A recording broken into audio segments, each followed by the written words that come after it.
प्रसाद की महिमा। भक्त अंगद जी की कहानी। कभी भी ऐसा आहार ग्रहण न करें जो भगवान को भोग न लगाया गया हो। जो भोजन भगवान को भोग लगाया गया है वही प्रसाद रूप में ग्रहण करें। एक भक्त हुए हैं जिनका नाम अंगद जी था। वैसे तो वे स्वभाव से पहले नास्तिक प्रवृत्ति के थे, लेकिन उनकी पत्नी भगवान की भक्त थी। उनके मायके में संतों की सेवा होती रहती थी और वहां उनके गुरुदेव के उपदेश सुनने को मिलते थे। विवाह के बाद जब वे अंगद जी के साथ ससुराल आईं, तो देखा कि वहां राजवैभव तो था, लेकिन न किसी संत का दर्शन संभव था, न किसी संत का आना जाना, न भगवत चर्चा होती थी और न ही सत्संग। रानी की व्याकुलता और संतों का आमंत्रण। रानी बहुत व्याकुल हो गईं। उन्हें मायके में रोज संतों का उच्छिष्ट मिलता था, सद्गुरु देव भगवान के दर्शन होते रहते थे, लेकिन यहाँ भक्ति का कोई भी वातावरण नहीं था। हालांकि अंगद जी की एक विशेषता थी, वे अपनी पत्नी को भगवत भक्त मानकर बहुत श्रद्धा करते थे और उनके भक्ति मार्ग में कोई विरोध नहीं करते थे। लेकिन स्वयं न तो भक्ति का आचरण करते थे, न संत महात्माओं के प्रति कोई श्रद्धा रखते थे और न ही भगवान की आराधना करते थे। काफी दिनों तक संतों के दर्शन न होने के कारण रानी अत्यंत व्याकुल हो गईं। उन्होंने अपने मायके पत्र लिखकर प्रार्थना की कि सद्गुरु देव भगवान से निवेदन करें कि कृपा करके एक बार यहाँ पधारे और दर्शन दे, क्योंकि मैं यहाँ से बाहर नहीं जा सकती और मेरे पति संतों के प्रति श्रद्धावान नहीं हैं। जब मायके के राज परिवार ने गुरुदेव से प्रार्थना की तो वे करुणामय होने के कारण आने के लिए सहमत हो गए। गुरुदेव के आगमन से रानी अत्यंत हर्षित हो गईं। उन्होंने चरणामृत ग्रहण किया, आरती उतारी, भोग अर्पित किया और गुरुदेव को आसन पर विराजमान किया। फिर वे धीरे धीरे उनके चरण दबाने लगी। इतने में अंगद जी वहां आ गए और अपनी रानी को किसी संत के चरण पकड़े हुए देखा। ये दृश्य देखकर वे क्रोधित हो गए और संत भगवान से बिगड़ने लगे। रानी के तो होश उड़ गए। इतनी प्रार्थना के बाद गुरुदेव स्वयं पधारे थे और अब उनके पति ही उनका अपमान कर रहे थे। लेकिन गुरुदेव ने रानी की ओर देखकर शांत रहने का संकेत दिया, फिर उठे और वहां से चले गए। रानी की प्रतिज्ञा और अंगद जी का परिवर्तन।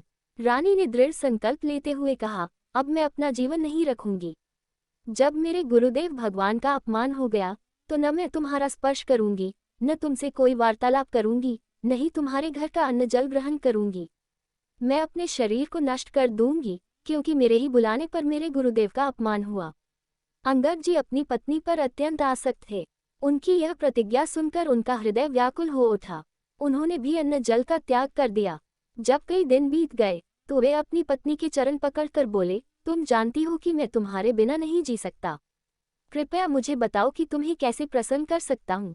रानी ने कहा, यदि तुम सच में मुझे प्रसन्न करना चाहते हो तो हमारे गुरुदेव भगवान के चरण पकड़कर उनसे क्षमा याचना करो, उन्हें मनाकर वापस लाओ और यहाँ आकर उन्हें भोग लगवाओ। यदि वे यहाँ भोग ग्रहण कर लें तो हम उनका उच्छिष्ट पाएंगे और हमारी दिनचर्या फिर से पूर्ववत हो जाएगी। गुरुदेव की कृपा और अंगद जी का हृदय परिवर्तन। अंगद जी भक्ति भाव से नहीं बल्कि अपनी पत्नी के प्रति आसक्ति के कारण वे उनके गुरुदेव के पास गए। उन्होंने चरण पकड़कर क्षमा मांगी।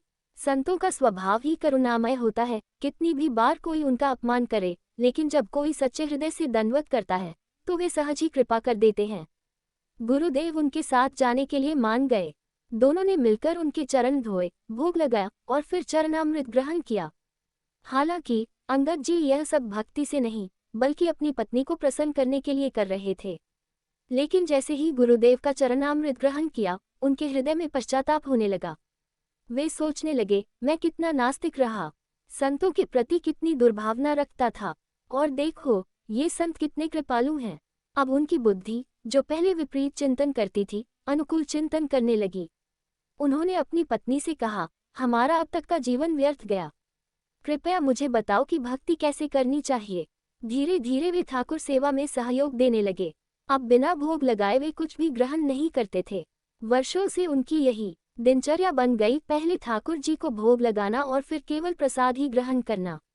साथ ही अंगद जी ने 4 पार्षद नियुक्त कर दिए, जिनका कार्य था कि जहां कहीं भी संत दिखाई दे उन्हें घर बुलाकर भोग लगवाएं।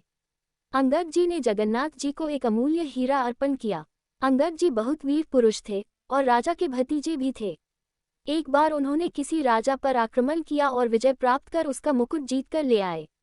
उस मुकुट में 101 हीरे जड़े थे, जिनमें से एक हीरा अत्यंत अमूल्य था। अंगद जी को इस विशेष हीरे का मूल्य और महत्व ज्ञात था। उन्होंने शेष हीरे विजय प्राप्त राजा को लौटा दिए, लेकिन वह अमूल्य हीरा अपने पास रख लिया और कहा, ये हीरा जगन्नाथ जी के मुकुट पर जड़ेगा। राजा के कुछ मंत्री और विशेष स्वभाव के दरबारियों ने राजा को उकसाया, उस हीरे की कीमत आपके पूरे खजाने से भी अधिक है, आपको इसे हर हाल में वापस लेना चाहिए। राजा ने विनम्रता से अंगद जी से आग्रह किया, कृपया वह हीरा हमें दे दीजिए। लेकिन अंगद जी अडिग रहे, नहीं, ये हीरा हमने जगन्नाथ जी को अर्पित कर दिया है। राजा ने रचा अंगद जी के विरुद्ध षड्यंत्र। मनुष्य की बुद्धि बदलने में देर नहीं लगती। राजा की बुद्धि में भी विकार आ गया और उसने ठान लिया कि अंगद जी को मार दिया जाए। लेकिन क्योंकि वे उसके चाचा थे, उन्हें सीधे मारना उचित नहीं लगता था, वरना राजदरबार में निंदा होगी। राजा ने एक षड्यंत्र रचा। उसने अंगद जी की बहन, जो राजमहल की रसोई तैयार करती थी, को अपने पक्ष में करने का प्रयास किया। राजपरिवार में भोजन अत्यंत विश्वसनीय लोगों द्वारा ही बनाया जाता था और अंगद जी की बहन इसी कार्य में लगी हुई थी। राजा ने उसे लालच देते हुए कहा, तुम जितना धन चाहोगी उतना दूंगा, बस तुम अंगद जी के भोजन में विष मिला दो। राजा ने अपने सामने विष लाकर दिया और उसे भोजन में मिलवा दिया। अंगद जी को इस षड्यंत्र का कोई आभास नहीं था। जैसा उनका नियम था, उन्होंने भोजन को पहले ठाकुर जी को अर्पित किया, भोग लगाया और फिर भोजन करने बैठे। प्रसाद की महिमा अंगद जी पर विष का प्रभाव विफल। अंगद जी की बहन की बेटी, जो प्रतिदिन उनके साथ बैठकर भोजन करती थी, अचानक घर से गायब कर दी गई थी। अंगद जी ने पूछा, बिटिया कहाँ है? उसे बुलाओ। बहन ने झूठ कहा, वह खेलने चली गई है। अंगद जी ने दृढ़ता से कहा, नहीं, जब तक वह नहीं आएगी तब तक मैं भोजन नहीं करूंगा।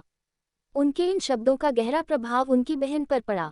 वह विचार करने लगी कि जो व्यक्ति मेरी पुत्री से इतना प्रेम करता है, क्या मैं उसे विष देकर मार सकती हूँ?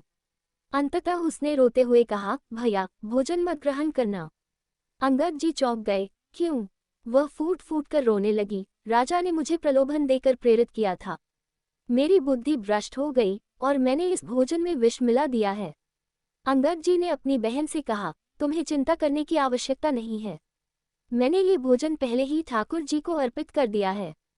यदि यह भोजन विषाक्त था, तो अब ये ठाकुर जी का प्रसाद बन चुका है। मैं इसे कैसे त्याग सकता हूँ? इसके बाद अंगद जी ने संपूर्ण भोजन ग्रहण किया, यहाँ तक कि जूठे पात्र भी चाटकर खा लिए।